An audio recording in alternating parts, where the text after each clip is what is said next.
ken kambah margi yu analong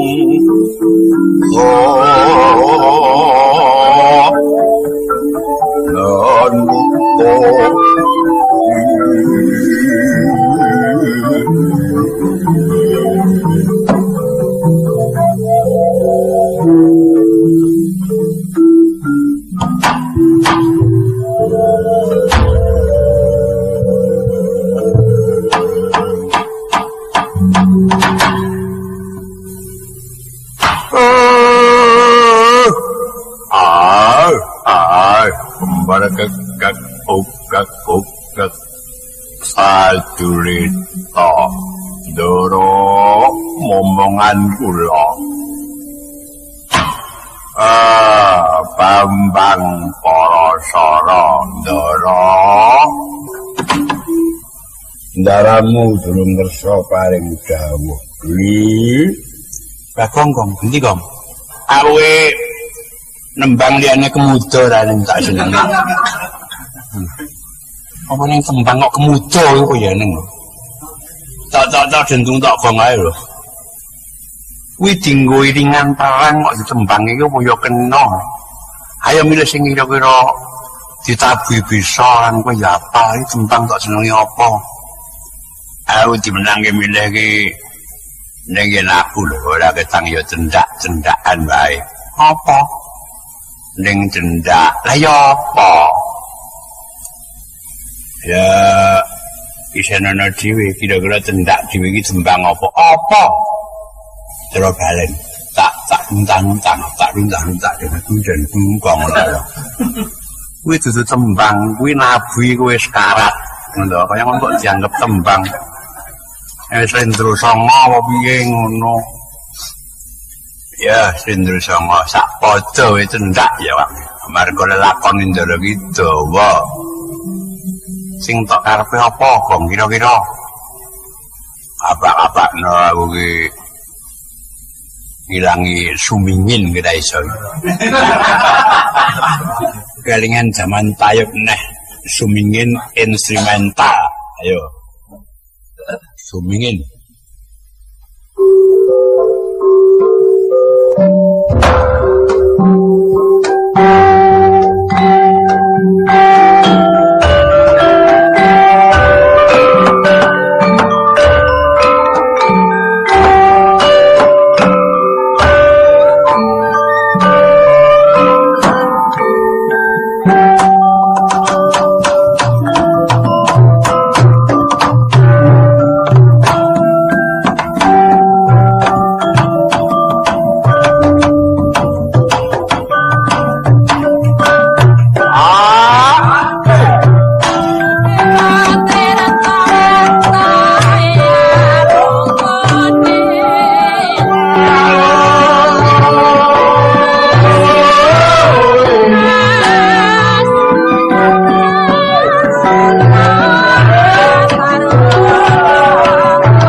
kakang Semar. Kowe ndara duli.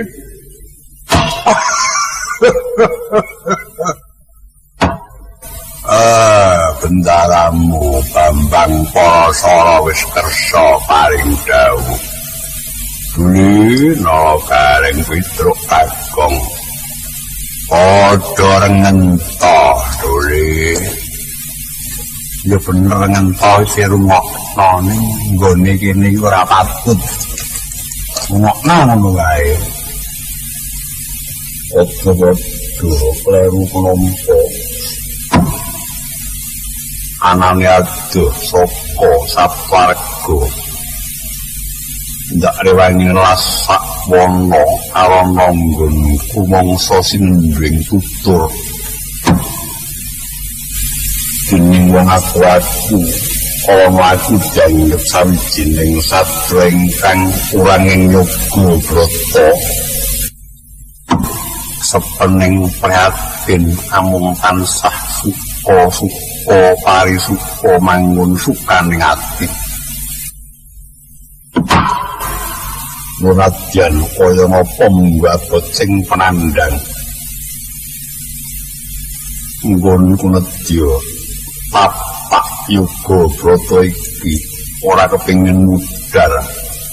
Samangsa durung antuk pemanganing jiwa ingkang dumawuh. Yen to nganti baliku marang papan Sapwarga ora ngaturake pisungsung kang awujud oleh-oleh minangka kabagyane Kanjeng Rama Panembahan. Omong aku lebul tanpa dadi ana telenging alas iki kakang.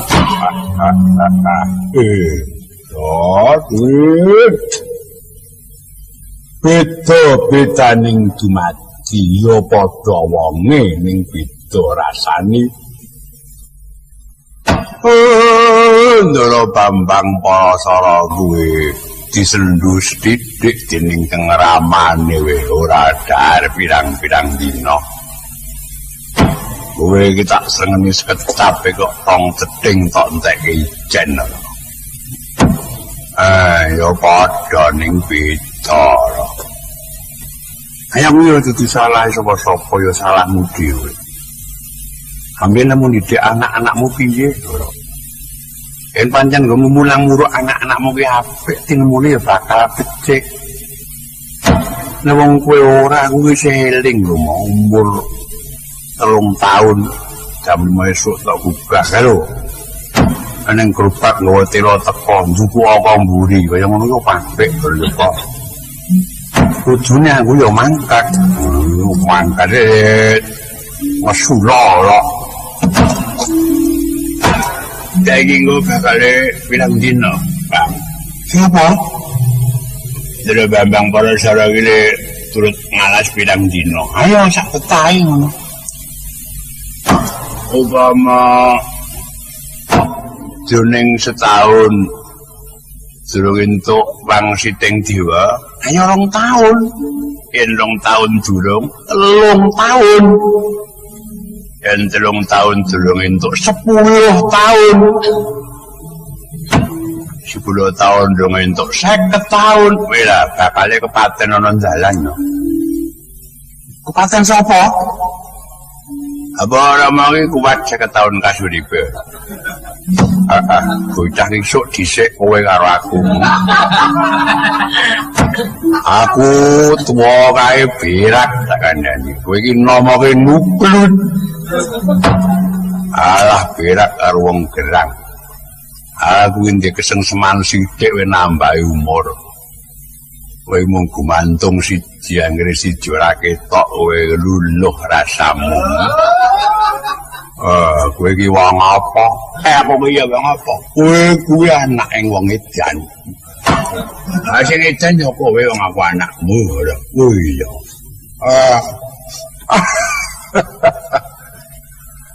Niki prayogane pripun Ndara?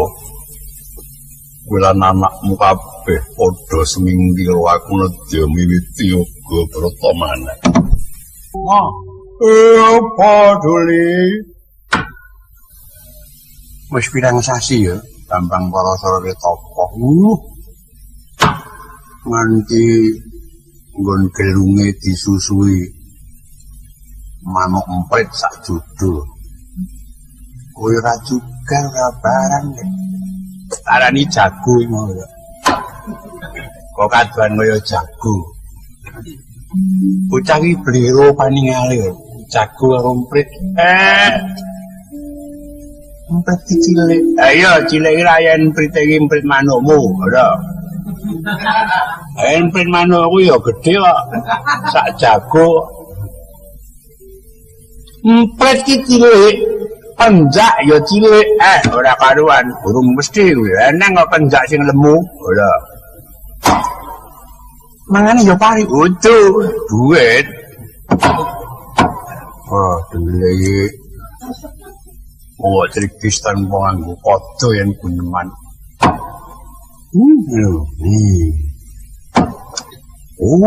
Mabur mak propel. Cucuk didu karo cucuk imprit ngopo ya, Gom? Empit sekak ya. Lho, kuwi lah diereki sing wedok. Ora kuat nyawangkan kaji mengkono ya. Suwen lunga sangka Kapan muruh kahanan kaya ngono. Kelingan lakon udah arep entuk Mbak Yumu aku ya ngeleki ngono. Ya kaya empret kuwi. Kuwi sama pun aku ngeleki ya gur mubeng wae kok. Mbak Yumu ya ngelabung aku telabung genti. Nyucuk ya tak cucuk genti ngono aku ngantem antem genti. Napa tapuk genti kono nggo bendo aku ya nggo bendo. Wong nang gocek ameng-ameng nyawa. Tong separuh nganti samar wae ning Rajapati iki lho ora. Aku ngantem bojo lek sing arah-arah ora ndere aku ngono.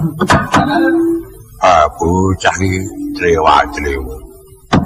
Iki saja ya wis suwe empet manggon ana kono. Oh iya mo, tak gagasi musuh kok.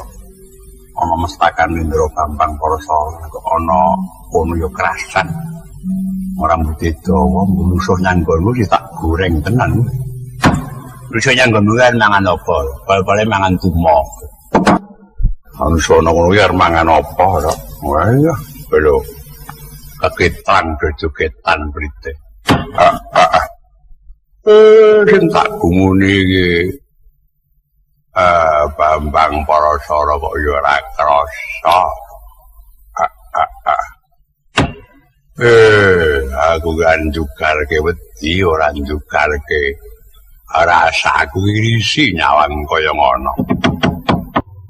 Ndara jukar anggenipun samadhi menika wau sabab menapa lho? Kakang aku kamiwelasen ngrungokake tangising anak emprit ingkang nedeng pecah saka jroning tigan. Bareng wis babar dadi peksi emprit sajudu ingkang padha nusuh ana ukaku puncat sangka papan nganti tega marang anak kang lagi linairake. Marga saka iku Kakang ayo tutna lakuku bakal tak goleki ana ngendi dununging emprit sajudu. Supaya padha eling yen to duwe anak ingkang isih kudu dilolok mangane. Ndara niku kok kurang gawen kuwi enten apa ampun kajengen. Luwe ning rak ngenten bapa biyunge Kajeng Idupan ndara niku wong legan golek momongan gitu jenenge. Nggih ndara mung sampun boten perlu menggalih peksimprit. Wong niku dadi kewajibaning ndara. Oh, ndara kaya mboyo wis pun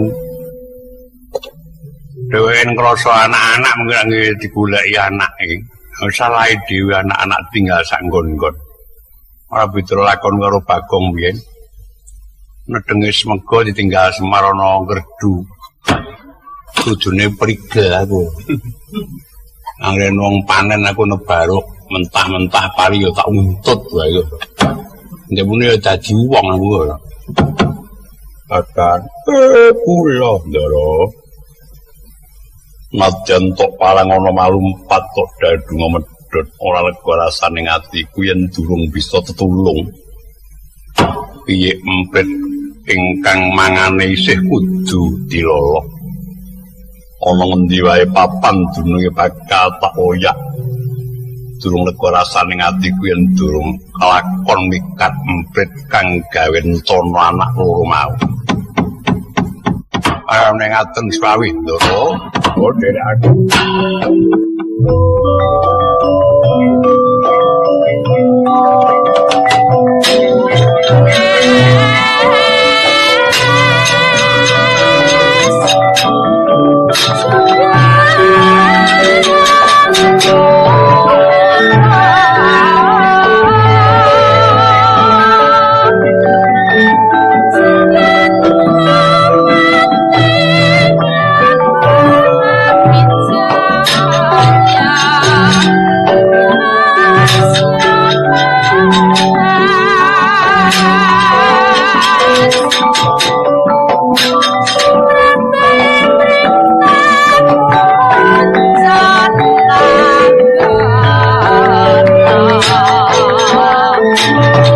Jan kaya ngopo ora narima akrasane atiku. Yen to durung ngawuri sapa sejatine ngempretiku. Ayo. Ngetan bener iki nadyan taunana windanana aku ora bakal bali marang Sapwarga. Yen durung bisa nemokake sapa ingkang ngubeda marang nggonku semedi. Nekaten Slawi, Ndara, kula dherekaken mau. Ya, Dik. Kang Gareng. Iya, saorane gak ugari. Kancane sarep mangkat lho, urung tak rimangan. Aku tertanduk wae yo. Yen tak tunggoni do moh tanduk. Kae tok cicik. Sini iki dipangan yo lega lilo kok li. Mangan ora ndelik nggon peteng ora lega. Aku mangan nek padang-padangan malah ra seneng ya kok. Entek okang re beres wis. Reng, mangan apa? Gembili ngono. Entuk nyang ndi? Ora entuk nyang ndi nah pinggir dalan no gembili bedhe wae. Kok bakar mentahan iki lho. Entah dipangan lho. Entah paite itu apa seger-seger muserak jare. Njuk ang. Pasudi gak kowe. Ang njuk ang. Wong elingi kowe nyanggonku tak suguh ya ra. Apa? Wedang coklat kae, dang coklat apa Naspertus ngono kuwi dadi tujune rung cicil kowe. Wow, kepalan pengawan uluk-uluk banjir iki, Gong. Ngendi kowe? Iki lho, pengawan iki jenenge pengawan ngendi? Aku ora tumuli bali marang Sapwarga yen durung ketemu kalawan kang tak goleki yaiku wujude ngemprit sajudu. Itu kanggo gampangake laku kowe lan kabeh para Panakawan. Bakal tak kanthi numpak pawa iki. Oh ya, ora kae. Ono wong nambang. Sinten kene ku? Kongkonan minggirke praune pira yen nambang saka kene tekan kono. Aja nganti tok nyang perbeyane mengku aku kang nedya peparing. Tukang perahu. Mas. Tambang raras. Manginggirke perahu Andika. Ajeng ditumpaki ndara kula Bambang Parasara pinten perbayane. Lho iki kepiyem ta iki? Kesenggian dawuh paduka Raden. Den apa? Den Kampleng. Niki pripun niki sinten iki sing nambang niki lho? Wah, sampeyan takon kok lagake kaya RT-ne ngono lho. Takon mbok sing sop-sopan. Sopan. Niki sing kula derek inggih niki sing kula kawulani ngoten. Gaweane nambang. Sing mburi dhewe kae sapa? Mbok li mbok. Ora caturan ngomong gebleng. Sajake wis ngerti kok takon kena tau nemu gambarku kuwi. Nemu aku ora arek pawuan temono kono kok. Kowe ora baca gambarmu yang pawuan. Ora caturan neng kowe. Pitru iki nggondo apa Pitru? Menyengat. Mak berepet. Ndara menika dateng ing gondo sanging pundi? Saka wetan. Kula kalih nggen niku. Sing wetan nggih gondo, sing ajeng kula nggih gondo. Oh, bakso ngentut dirampoke. Kena ngerti kaya ngono kok diambu. Ya nak aku, nak kono sing ngentut. Ya bang-bang pok. Pitru, golek banyu suci. Wonten pundi? Aku mlaku mrene mau ngliwati Blumbang. Pemening banyu ngalirap-lirap anggondo arum. Ya sabab iki dadi srana mulya waluyaning Dewi Durgandini. Nanging carane nyiduk kowe kudu karo mungkur. Oh nggih. Kelingan gek suaraku mati yang ngene.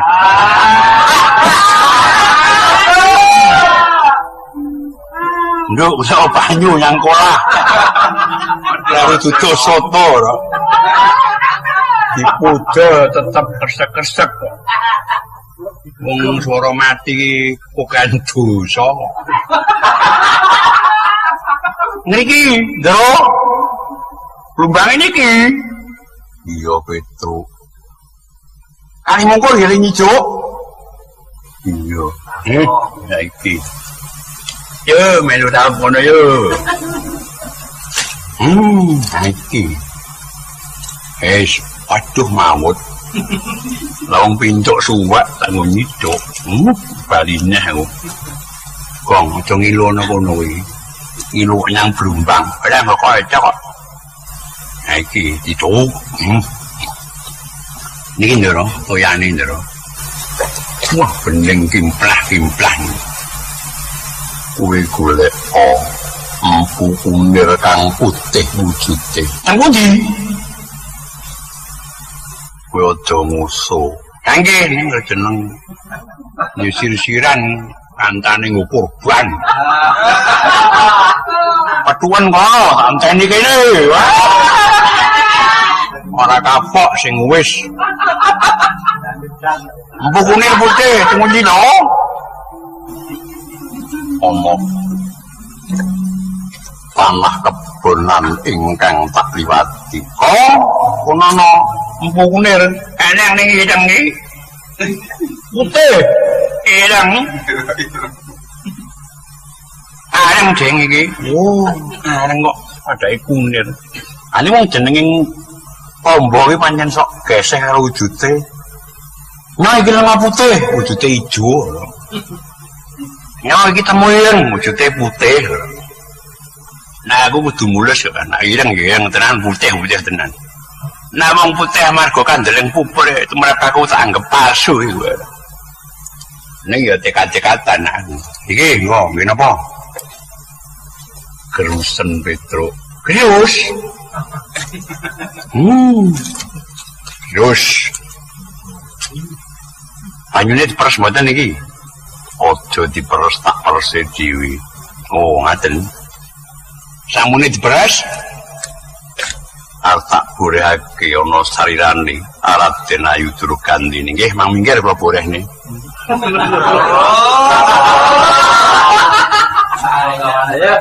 Warwani karo agel. Lho. Wong omah runtung-runtung nggih perkara kuwi. Kan paran kok sumpah-sumpahan apa. Wah, jurane. Nggih pun, ngapa kula pun. Cukup kari meneng sawangan iku mengku. Raden Ayu nyuwun pangapunten. Sadereng sak sampunipun kula nedya angutat mantran sakti ngiras pantes nyuwun dhateng pangwasipun ing karya jagat mugi-mugi anggen paduka nandhang geraham wis tumunten sirna saking sarira nirmala waluya kemanjati jati ingkang sartempah mulya pemorat mangus wombyong ngambeng-anggang ati karunaning kaswasihan ing marga memalapung sang kondo wakstrat mojo leng-leng lalu manglati surya mangrang sang wayah nyusamur waryanto klecam-klecem ambang posoro eseme mawa gondarum aduk memanisi tansah ngujiwat lun-lunan denyanyaketi saliyane Dewi Durgandini sinawang kiwa tengen wiwit jejempol padha munggah tekan pucuking weni pranyata sarirane saduga tanana ingkang kudiwa lurus araras Anggerspati karusane ingkang empu kunir seta sakala binurehake saliyaning Dewi Durgandini sakujur tanana ingkang kaliwatan awit sangka purbaning pasti sirna kang gondames dadi arum-arum mangam arumrang kaya banjaran sari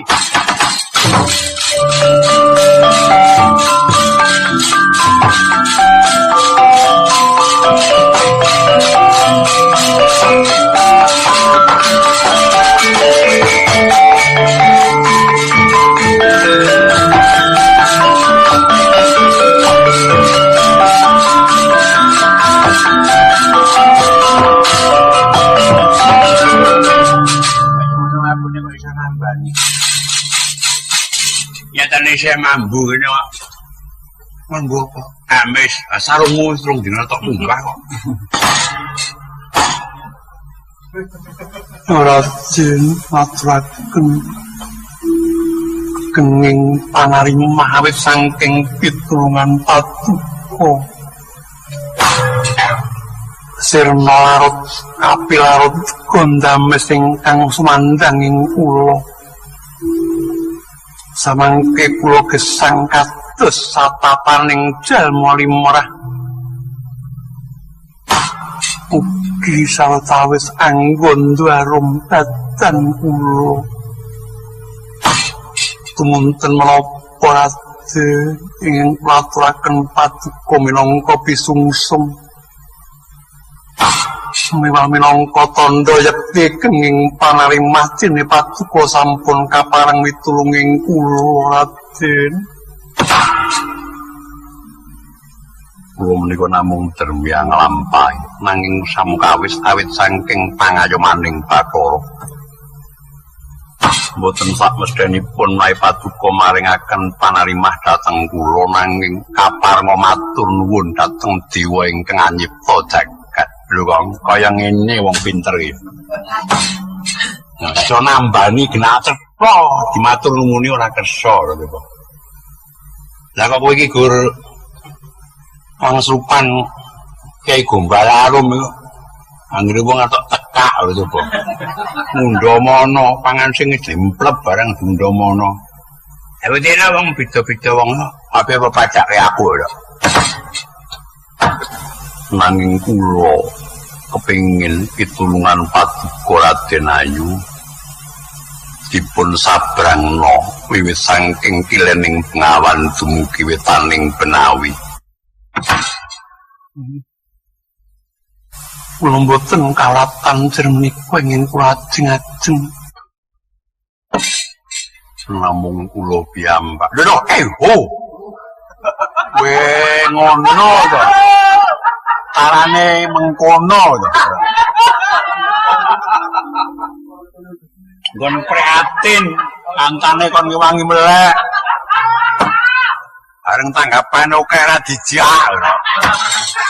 Lagi latihan lunggoni aku. Mpun ngoten. Pada kalian aku melu. Wis men. Yen melu aja kuwi dhewe ya kalebu wong tuamu apa dene Kakang mangke. Mo? Apa duli? Kang Gareng? Apa? Numpak perahu kan? Lho. Terus bisa nambani wong ayu iki banjur ditumpake perahu saka kulon Bengawan tekan wetaning Benawi. Metu mojo ae piye? Metu mojo nang ndi? Terus nyambak konang. Lho. Kok dudu kono sabrangane. Ki suwilu kanggo dadi Raden Ayu. Suwawe kula dherekaken monggo Raden